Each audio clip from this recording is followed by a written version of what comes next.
Mga kababayan, huwag nyo nang hanapin ang mga pulis sa presinto sapagkat kami ay nasa inyo ng mga telepono. Dial 911, darating kami sa loob ng 5 minuto. Pilipino at magbibigay ng tamang impormasyon para sa tahimik at maayos na Pilipinas. Police News Network, alagad ng batas, tagapagtaguyod ng balitang pulis, sandigan ng mamamayan, patnubay ng katotohanan. Kampo Krame, maghahatid ng pinakahuling kaganapan at nagbabagang balita. Ito ang PNN Police News Network. At ngayon, ang inyong mga tagapagbalita. Magandang araw, Bagong Pilipinas. Ako ang inyong alagad ng batas, tagataguyod ng Balitang Pulis. Ako po si Patrol Woman Maria Danica Bungo mula sa Regional Mobile Force Battalion ng NCRPO. Maghahatid sa inyo ng tamang balita, kwento ng pulis at serbisyo para sa mamamayan. At ito ang PNP News Online. Ang pangunahing balita ng Police News Network, alagad ng batas, tagataguyod ng Balitang Pulis.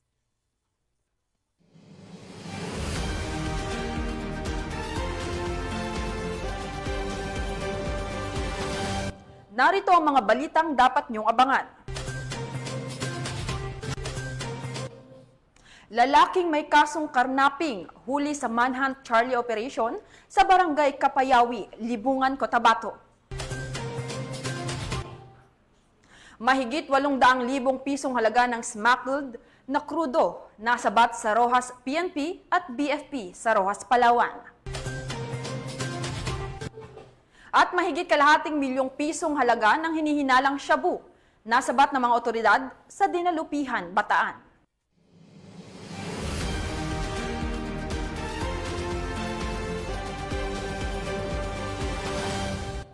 Narito ang mga balitang hatid ng ating PNN correspondents mula sa iba't ibang panig ng bansa.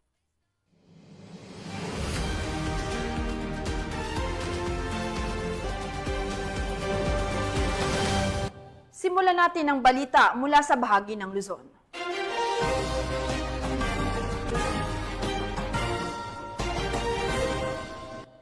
Hindi na nakapalagpas sa PNP HPG North Cotabato ang isang lalaki na may kasong karnaping matapos mahuli sa Manhunt Charlie Operation sa Barangay Kapayawi, Libungan, Cotabato.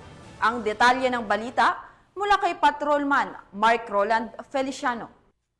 Mas rehas ang isang lalaking may warrant of arrest sa kasong karnaping nang makorner ng mga tauhan ng HPG North Cotabato nang magkasa ito ng isang Manhunt Charlie Operation na nagresulta sa pagkakaaresto ni alias Lowy sa Sitio Nuevo Vida sa Barangay Kapayawi, Libungan, Cotabato nitong nakarang araw. Ang nasabing operasyon ay buhat ng tuloy-tuloy na operasyon ng ating pambansang pulisya sa pagsugpo kontra kriminalidad. Nagkanda po tayo ng Manhunt Charlie Operation at nagiging successful po tayo sa pag-aresto sa isang individual. Ito po ang top 7 most wanted ng provincial level po ng North Cotabato. Ito po ay nahuli natin dito sa vicinity po ng Sitio Nueva Vida, Barangay Kapayawi, Libungan, Cotabato. At ito po ay may bail bond recommended na 300,000 pesos. Isang paalaala lang po sa ating may mga sasakyan, mga motorista, na manatili po tayong mapagmatsyag. Huwag po natin basta-basta na lang iwan yung ating mga sasakyan na nakapark, na nakabukas yung bintana at hindi nakalock. Doon po natin ipark sa mas ligtas na lugar, hindi madilim, para iwas po tayo biktima sa mga ganitong mga karnaping. Yun lang po. Maraming salamat at mabuhay po tayong lahat. Sa bisa ng isang warrant of arrest ay matagumpay na nahuli ang suspect sa kasong karnaping na nilagdaan ni Honorable Ana Candida N. Cansino, presiding judge ng RTC Branch 17 10th Judicial Region sa Cagayan de Oro, Misamis Oriental na may piyansang 300,000 piso. Nasa kustodiya ng Libungan Police Station ang suspect para sa dokumentasyon at tamang disposisyon habang inihahanda ang kasong Republic Act 10883 or the New Anti-Carnapping Act of 2016 sa anumang katanungan, reklamo o impormasyon. Ang himpilan ng HPG ay palaging bukas upang kayo tulungan dahil dito sa ating bagong Pilipinas, ang gusto ng pulis, ligtas ka. At sa iba pang balitang serbisyong HPG, tumutok lamang sa aming YouTube channel at Facebook page na Police News Network. Mula sa tanggapan ng kakampi nyo sa kalsada, ako po si Patrolman Mark Roland Feliciano para sa Police News Network, alagad ng batas, tagataguyod ng balitang pulis. Maraming salamat, Patrolman Feliciano. Nakiisa sa isinagawang relief operation ng Dagupan PNP upang maghatid ng tulong sa mga biktima na nasalanta ng bagyo sa naturang probinsya. Police Corporal Joan Marie de los Santos sa balita. Nakilahok ang mga miyembro ng Dagupan City Police Station sa isinagawang relief operations ng DSWD at lokal na pamahalaan sa mga residenteng naapektuhan ng bagyo sa Barangay Bunuan, Geset, Dagupan City. Pinangunahan ito ni DSWD Secretary Rex Gatchalian, katuwang ang lokal na pamahalaan sa pamumuno ni Mayor Belente Fernandez at hepe ng Dagupan CPS na si Police Lieutenant Colonel Brandon B. Palisok. Kasama rin sa aktibidad ang mga kinatawan ng City Disaster Risk Reduction Management Office at iba pang mga ahensya na nagtulungan upang matiyak ang mabilis at maayos na distribusyon ng mga relief goods sa mga nasalanta. Aabot sa 400 family food packs at higit 100 hygiene kits ang naipamahagi ng grupo para sa mga pamilyang lumikas at mga mangingisdang labis na naapektuhan ng bagyo sa lungsod. Ayon kay Police Lieutenant Colonel Palisok, nakahanda at patuloy na susuporta at magbibigay serbisyo ang pulisya sa pagbibigay ng tulong sa mga mamamayang apektado ng kalamidad. Nagpasalamat naman si Mayor Fernandez sa aktibong suporta ng DSWD at PNP at iba pang mga kasaping ahensya sa maagap na pagtugon sa pangangailangan ng mga evacuees. Samantala, tiniyak ng PNP Dagupan ang maayos na pamamahagi ng mga relief goods at hygiene kits sa mga pamilyang nasalanta. Kanila ring siniguro ang seguridad ng bawat isa habang isinasagawa ang naturang distribusyon. Sa kasalukuyan, patuloy ang grupo sa pagbibigay ng mga relief packs sa mga karatig barangay kasabay ng monitoring at rapid response sa mga apektado ng sakuna. Mula dito sa Ilocos Region, ako ang inyong PNN correspondent, Police Corporal Joanna Marie de los Santos, alagad ng batas, tagataguyod ng balitang pulis. Maraming salamat, Police Corporal de los Santos. Nasabat ng mga operatiba ng Dinalupihan Municipal Police Station ang mahigit kalahating milyong pisong halaga ng hinihinalang shabu sa ikinasang anti-illegal drug operation sa Barangay Pag-asa, Dinalupihan, Bataan. Ang ulat mula kay Patrol Woman Lixen Reyes Sawiran.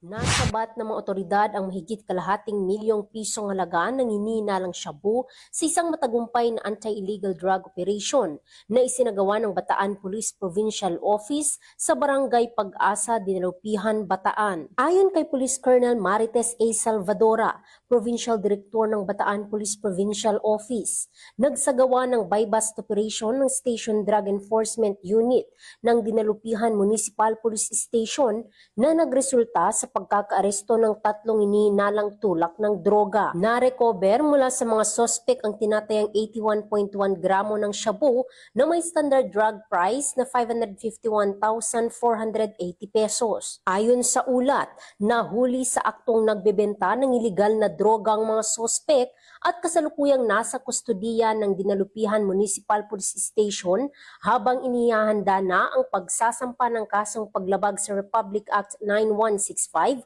o ang Comprehensive Dangerous Drugs Act of 2002. Muling pinagtibay ng Bataan PNP ang kanilang matatag na suporta sa pinaigting na kampanya kontra iligal na droga sa ilalim ng pamumuno ni Police Brigadier General Ponce Rogelio I. Piñones Jr., Regional Director ng Police Regional Office 3. Ang nasabing operasyon ay patunay ng walang humpay ng kampanya ng pulisya laban sa iligal na droga sa rehiyon at ng determinasyong mapanatili ang katahimikan at kaayusan sa buong lalawigan. Mula dito sa gitnang Luzon, ako ang inyong PNN correspondent, Patrolwoman Lixen Reyes A. Saweran, alagad ng batas, tagataguyod ng Balitang Pulis.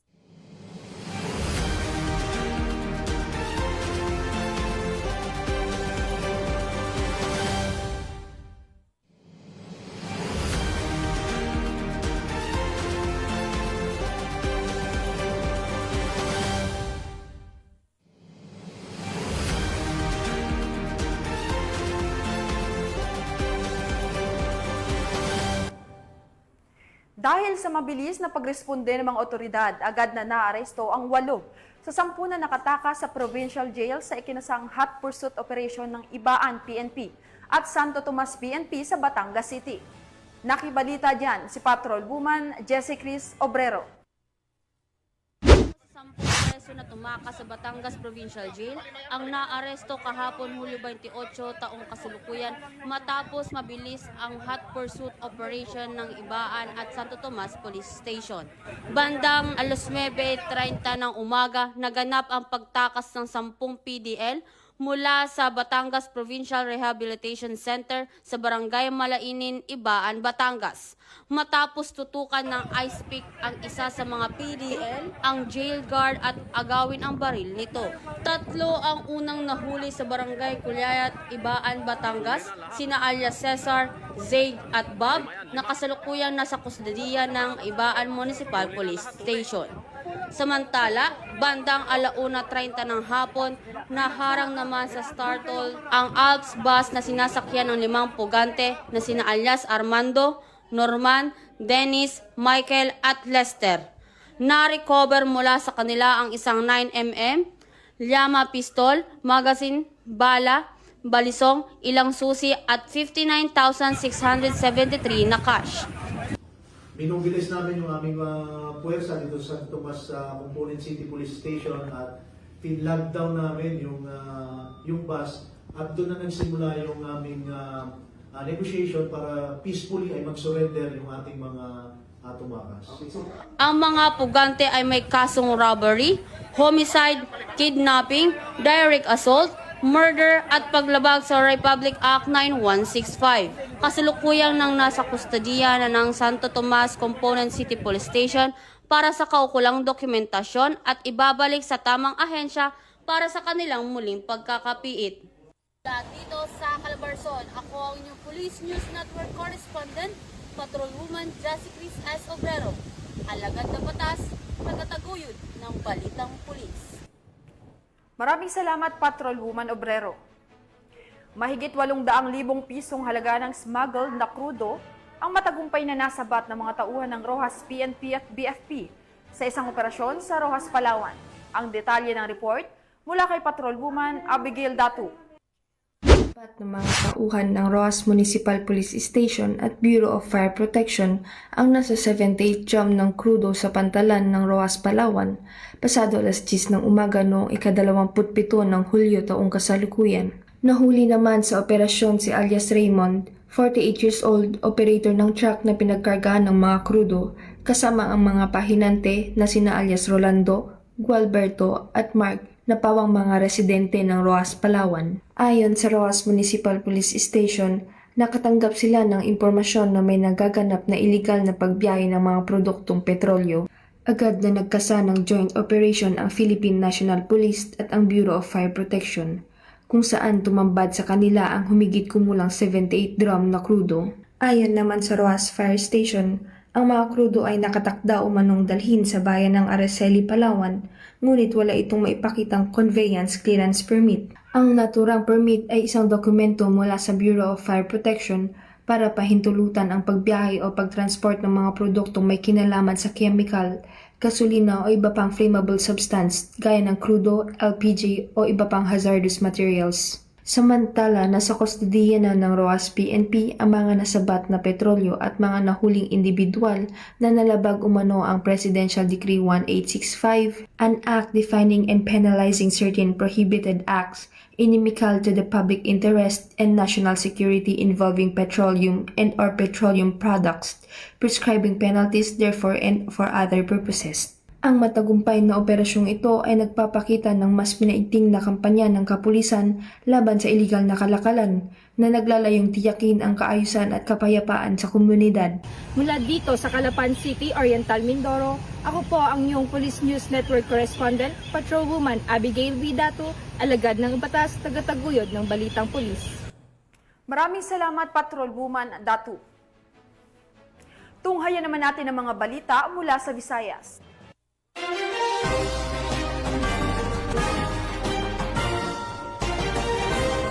Naghatid ng tuwa at saya ang isinagawang gift-giving activity ng Antique PNP para sa mga residenteng katutubong tumandok sa Antique. Magbabalita dyan si Patrolwoman Julibel Avior. Ang makabuluhang araw ng pagtutulungan at pagmamalasakit ang isinagawa sa Barangay Badyang, San Jose, Antique nito lamang 26 ng Hulyo taong kasalukuyan. Isang supplemental feeding program at gift-giving activity ang pinangunahan ng Antique Police Provincial Office, katuwang ang Antique PNP Press Corps at LGU para sa mga miyembro ng komunidad ng katutubong tumandok sa Antique. Tampok ang mahigit 80 na masayang katutubong estudyante na tumanggap ng mga bagong bag na may lamang school supplies. Kasama rin sa mga regalong ipinamahagi ay mga tsinelas para sa mga bata at mga damit para sa kanilang mga magulang mula sa mga donasyon ng mga pulis, lokal na pamahalaan at mamamahayag. Nagbahagi rin ng kapulisan ng edukasyon hinggil sa good touch at bad touch sa mga magulang at kabataan bilang bahagi ng kanilang advokasya sa kaligtasan at karapatang pambata. Bago magsimula ang programa, sabay-sabay na tinikman ng lahat ang mainit at masarap na arroz caldo na lalo pang nagpainit sa damdamin ng pagkakaisa. Dumalo rin mismo sa programa sina Congressman A.A. Legarda na namahagi ng 100 McDonald's food pack sa mga estudyante. Lalo pang pinasigla ang programa sa pagdating ni San Jose de Buenavista Mayor Paul Joseph Ontaran na nagpaabot ng mensahe ng suporta at pagkikiisa. Lubos namang nagpasalamat si Ginoong Virgilio Ocario, tribal leader dahil binigyang halaga ang presensya ng mga indigenous people sa probinsya. Nagpasalamat din siya sa mga nag-organisa ng programa dahil sila ay napili bilang mga benepisyaryo ng makabuluhang inisyatibo. Ang aktibidad ay bahagi ng koordinasyon sa iba pang mga ahensya ng gobyerno kaugnay sa pagdiriwang ng ika-30 Police Community Relations Month. Nagbigay inspirasyon sa mga dumalo si Antique PPO Provincial Director, Police Colonel Leia Rose B. Peña sa kanyang talumpati, kung saan binigyang diin niya ang kalagahan ng pagiging inklusibo at pagkakaisa. Muling pinagtitibay na ang PNP ay nananatiling matatag sa pagbibigay ng serbisyong pampubliko sa lahat ng sektor ng lipunan. Hinikayat niya ang komunidad na tingnan ng PNP hindi lamang bilang tagapagpatupad ng batas, kundi bilang mga kaalyado at kaibigan. Dagdag pa niya, anuman ang lahi, kultura o estado sa lipunan, ang bawat isa ay pantay-pantay sa harap ng batas at nararapat magkaroon ng akses sa mga batayang serbisyo at oportunidad. Mula dito sa Western Visayas, ako ang inyong Police News Network Correspondent, Patrolwoman Julibel Albior, alagad ng batas, tagataguyod ng balitang pulis. Maraming salamat, Patrolwoman Albior. Inaresto ng mga otoridad ang isang lalaking may kasong qualified rape at tinaguri ang top 9 provincial most wanted person sa Cebu City. Nakibalita dyan si Patrolwoman Judith Nicanor.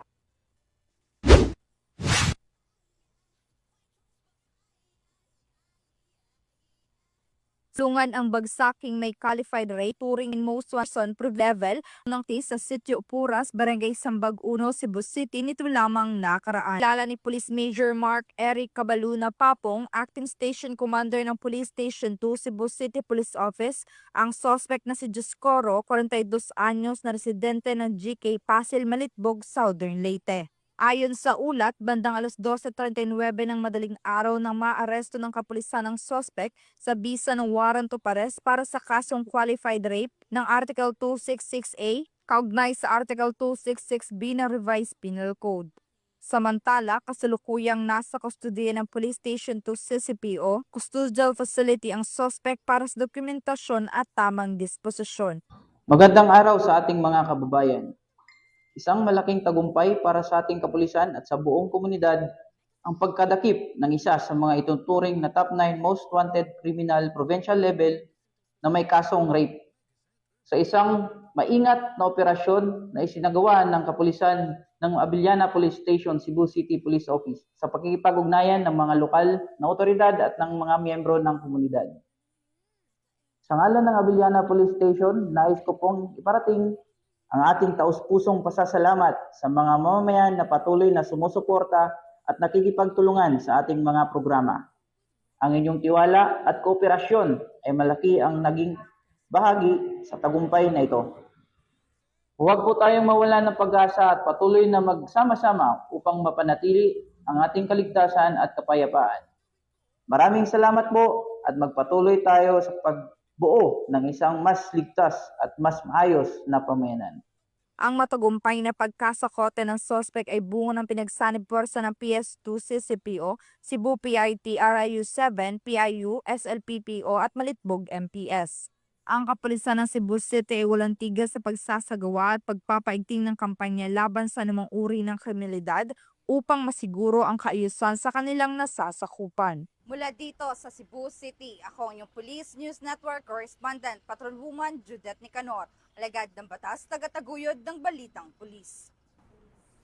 Maraming salamat, Patrolwoman Nicanor. Narito naman ang mga balita mula sa bahagi ng Mindanao.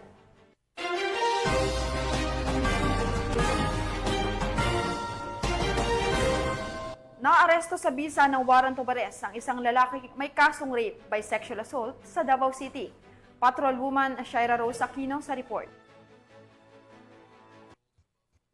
Warrant of arrest ang isang lalaking kinilala sa alias na EJ, 23 anyos na residente ng Elinita Heights, Catalunan Grande, Davao City, nakabilang sa listahan ng mga most wanted person dahil sa kasong rape by sexual assault, kaugnay sa Republic Act 7610 o Special Protection of Children Against Abuse, Exploitation and Discrimination Act. Ang nasabing pag-aresto ay isinagawa noong Hulyo 28 sa Capitol Compound, Barangay Mankilam, Tagum City sa pangunguna ng tracker team ng Tagum City Police Station katuwang ang iba pang lokal na tanggapan ng pulisya. Kasalukuyang nasa kustodiya na ang sospek ng nasabing istasyon para sa kaukulang proseso at pagsasampa ng kaugnay na kaso. Ang matagumpay na operasyon na ito ay patunay ng patuloy na dedikasyon at masusing pagtutulungan ng mga unit ng kapulisan sa paghahatid ng hustisya, lalo na sa mga kasong may kinalaman sa karahasan laban sa mga kabataan. Mula rito sa Police Regional Office 11, ako ang inyong PNN Correspondent, Patrolwoman Shaira Rose Aquino, alagad ng batas, tagataguyod ng Balitang Pulis. Maraming salamat, Patrolwoman Aquino. Para sa ating huling balita, matagumpay na nagsagawa ng relief operation ng Maguindanao del Norte Police Provincial Office sa mga residente ng Northern Kabuntalan na lubos na naapektuhan ng kalamidad. Ang kabuang detalye ng report mula kay Patrolwoman Veronica Lagi. Bilang bahagi ng kanilang pangako sa serbisyong publiko at kapakanan ng komunidad, nagsagawa ng relief operation ang Maguindanao del Norte Police Provincial Office para sa mga residente ng Barangay Cagayongan, Northern Kabuntalan na naapektuhan ng kamakailang mga kalamidad dulot ng masamang panahon sa Barangay Pilabyo, Maguindanao del Norte nito lamang ika-27 ng Hulyo taong kasalukuyan. Pinangunahan ni Police Lieutenant Colonel Datutulon D. Pigiaman, Chief Provincial Community Affairs and Development Unit, sa ilalim ng pangangasiwa ni Police Colonel Yuliterio M. Ricardo Jr., Provincial Director ng Maguindanao del Norte PPO, ang pamamahagi ng mga relief goods. Ang nasabing aktibidad ay bahagi ng patuloy ng advokasya ng mga kapulisan kaugnay ng pagdiriwang na ika-30 anibersaryo ng Police Community Relations o PCR Month na may temang sa bagong Pilipinas, ang gusto ng pulis, ligtas ka. Buong puso namang nagpapasalamat ang mga residente sa tuloy-tuloy na suporta ng mga pulisya sa kanilang komunidad. Muling pinagtibay ng Maguindanao del Norte PPO ang kanilang dedikasyon bilang aktibong katuwang ng mamamayan sa pagbuo ng matatag at ligtas na pamayanan, lalo na sa panahon ng sakuna. Mula rito sa rehiyon ng Bangsamoro, ako ang inyong Police News Network Correspondent, Patrolwoman Veronica Lagi, alagad ng batas, tagataguyod ng Balitang Pulis. Maraming salamat, Patrolwoman Lagi. At yan ang mga balitang nakalap ng ating PNN correspondents mula Luzon, Visayas at Mindanao. Sa ngalan ng pamunuan ng Philippine National Police, sa pamumuno ni PNP Chief Police General Nicolas Torre III, at sa pamumuno ni President Ferdinand Bongbong Marcos Jr., kami ay maglilingkod sa bawat Pilipino at magbibigay ng tama at balanseng balita. Huwag nyo nang hanapin ang mga pulis sa mga presinto sapagkat kami ay nasa inyo ng mga telepono. Dial 911, darating kami sa loob ng 5 minuto. Dahil sa bagong Pilipinas, ang gusto ng pulis, ligtas ka. Mula rito sa tanggapan ng tagapag-ugnay ng pambansang pulisya, ako ang inyong alagad ng batas, tagataguyod ng Balitang Pulis. Patrolwoman Maria Danica Bungo mula sa Regional Mobile Force Battalion ng NCRPO. Maghahatid ang tamang balita, kwento ng pulis at serbisyo para sa mamamayan. At ito ang PNP News Online, ang pangunahing balita ng Police News Network.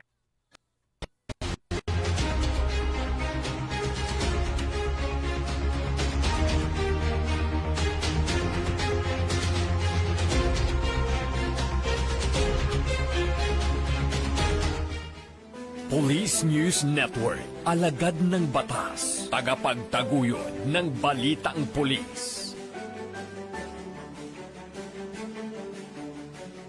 Mga kababayan, huwag nyo nang hanapin ang mga pulis sa presinto sapagkat kami ay nasa inyo ng mga telepono.